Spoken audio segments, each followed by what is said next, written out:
लेकिन जिस प्रकार से वैश्य समाज और तेली समाज ने एनडीए को अपना समर्थन दिया, ठीक उसी प्रकार से ब्राह्मण समाज मंदिर की चिंता करते हैं, प्रसादी के लिए चिंता नहीं करते हैं। मंत्रिपरिषद विस्तार में जिस प्रकार से आपने देखा होगा, भारतीय जनता पार्टी का हर प्रकार के फूलों का एक सुसज्जित माला के रूप में मंत्रिमंडल बनाया गया है। और यदि अपने यादवों की चिंता करते हैं तो नेता प्रतिपक्ष का पद किसी यादव को देकर तो दिखला है। किस प्रकार से जमीन के बदले नौकरी देने का काम, हड़पने का काम, लोगों का धन हड़पने का काम की सोच के से आज न्यायालय भी उन्हें। नेता प्रतिपक्ष तेजस्वी यादव देखिए भाजपा को बहरूपिया कह रहे हैं। ऐसे में कह रहे हैं कि हड़पना चाहती है भारतीय जनता पार्टी, जदयू पार्टी को। इसके साथ ही बिहार में देखा जाए तो मंत्रिमंडल विस्तार हो गया है। ऐसे में 7 मंत्री बनाए गए हैं बीजेपी के। लेकिन बड़ा यह सवाल है कि आखिरकार ब्राह्मण समाज को क्यों दरकिनार किया जा रहा है। ऐसे में खासा नाराजगी बताई जा रही है ब्राह्मण समाज में। तमाम अनेक विषयों पर, मुद्दों पर चर्चा करेंगे। हमारे साथ बात करने के लिए बीजेपी से एमएलसी घनश्याम ठाकुर है इस वक्त। घनश्याम जी, पहला सवाल रहेगा, मंत्रिमंडल विस्तार बिहार में हो गया है। सवाल यह है कि ब्राह्मण समाज काफी ज्यादा नाराज है क्योंकि ब्राह्मणों को जगह इस मंत्रिमंडल में नहीं दी गई है। ये जिस प्रकार से लोग चर्चा कर रहे हैं या भ्रम पैदा कर रहे हैं, लोकसभा चुनाव में भी लोग कह दिए थे जो श्रीमती रामा देवी, सुनील कुमार पिंटू का टिकट काटा गया था, उस समय में भी बोला गया था जो वैश्य समाज, तेली समाज नाराज है। लेकिन जिस प्रकार से वैश्य समाज और तेली समाज ने एनडीए को अपना समर्थन दिया, ठीक उसी प्रकार से ब्राह्मण समाज मंदिर की चिंता करते हैं, प्रसादी के लिए चिंता नहीं करते हैं। और भारतीय जनता पार्टी या राष्ट्रीय जनतांत्रिक गठबंधन हर पहलुओं पर मंत्रिपरिषद विस्तार में जिस प्रकार से आपने देखा होगा, भारतीय जनता पार्टी का हर प्रकार के फूलों का एक सुसज्जित माला के रूप में मंत्रिमंडल बनाया गया है। और संख्या कम थी, 7 ही लोगों को देना था, सप्तऋषि को देना था, 7 लोग बनाए गए हैं। उसी में ब्राह्मण समाज ही समाहित है।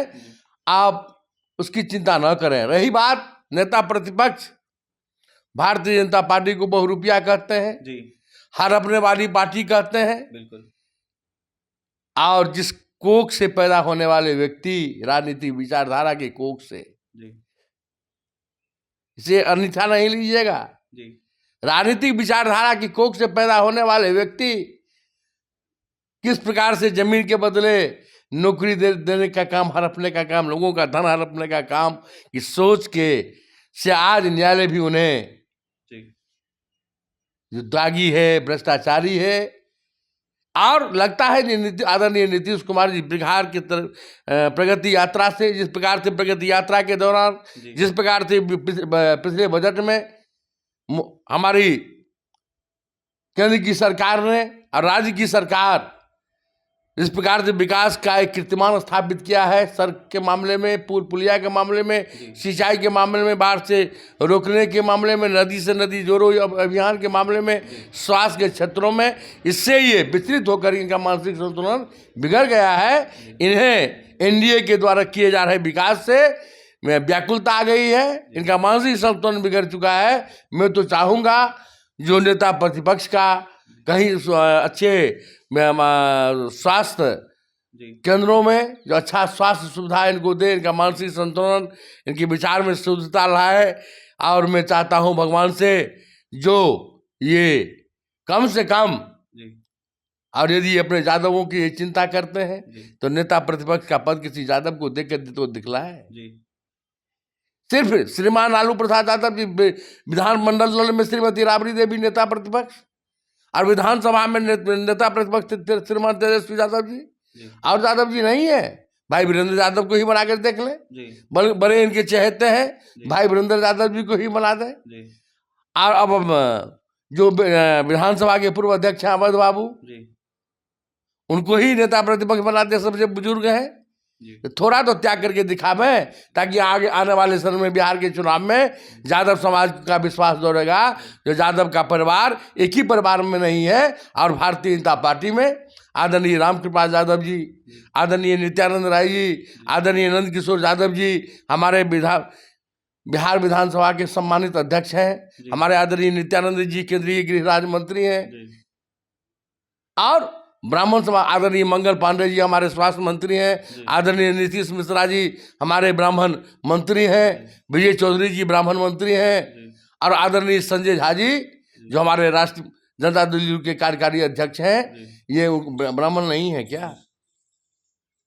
हमारे एनडीए परिवार में हर प्रकार के फूल का माला बना हुआ है, जो बिहार के लोगों का मांग था, डिमांड था, और जिस प्रकार से अब वैश्य समाज की नाराजगी को हमारी मंत्रिपरिषद के विस्तार में उनकी दूर की गई है, उनकी भावना का सम्मान किया गया है। आने वाले समय में जो कुछ समाज में नाराजगी है, उस समाज का भी सम्मान सरकार और संगठन में करने की योजना भारतीय जनता पार्टी बना रही है। अंतिम सवाल रहेगा घनश्याम ठाकुर जी, नीतीश कुमार के सुपुत्र निशांत को लेकर तेजस्वी यादव कह रहे हैं कि आप लोग घंटों घंटों मीटिंग कर रहे हैं, आप लोग चाहते नहीं है कि वो बिहार की राजनीति में आए, नीतीश कुमार का विरासत संभाले, आप लोग नहीं चाहते हैं, ऐसी बातें कह रहे हैं। आदरणीय नीतीश कुमार जी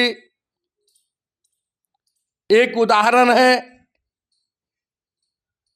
एक बिहार का उदाहरण है दुनिया देश के अंदर में, जो परिवारवाद के विरोधी हैं और राष्ट्रवाद बिहार के सम्मान के लिए जिस प्रकार से उन्होंने काम कर रहे हैं, वो अपने आप में वो तो दागी है ही, अपने परिवार से बाहर नहीं निकलना चाहते हैं। उनकी व्याकुलता ये है जो हमारे ऊपर में जो परिवारवाद का छाप लगा हुआ है, वो नीतीश कुमार को भी हम दागी बना दें, दागदार बना दें। और आदरणीय नीतीश कुमार जी के सुपुत्र इंजीनियर हैं और एक कुशल नागरिक है, और वह आदरणीय आपको याद होगा जयप्रकाश नारायण जी सत्ता में नहीं थे, लेकिन जयप्रकाश नारायण जी का जो सम्मान है, सत्ता में पूर्व के प्रधानमंत्रियों का वो सम्मान नहीं है। आज हम जयप्रकाश बाबू को क्या चर्चा करते हैं? और हमारे नीतीश कुमार जी के सुपुत्र सत्ता से बाहर रह करके भी समाज की चिंता में लगे रहते हैं, दल के प्रति चिंता में लगे रहते हैं, एनडीए की चिंता में लगे रहते हैं। अपने परिवार की वो चिंता करें, अपने जात की चिंता नहीं करें तेजस्वी यादव जी, तब तो नीतीश कुमार जी के सुपुत्र को राजनीति में या अपने वाला पद देकर तो देखें। देखिए, अपने समाज का चिंता करे तेजस्वी यादव, न कि नीतीश कुमार के का चिंता करे। ऐसे में तेजस्वी यादव अपना पद और अपनी माता का पद जो है किसी यादव को दे के देखें, तब मानेंगे। देखिए, घनश्याम ठाकुर बीजेपी से एमएलसी है, फायर ब्रांड एमएलसी है, जमकर निशाना साध रहे थे नेता प्रतिपक्ष के बयानों को देखते हुए। वहीं क्या कुछ कहते आपने सुना है। फिलहाल और भी तमाम खबरों के लिए NBC 24 के साथ बने रहे। बहुत बहुत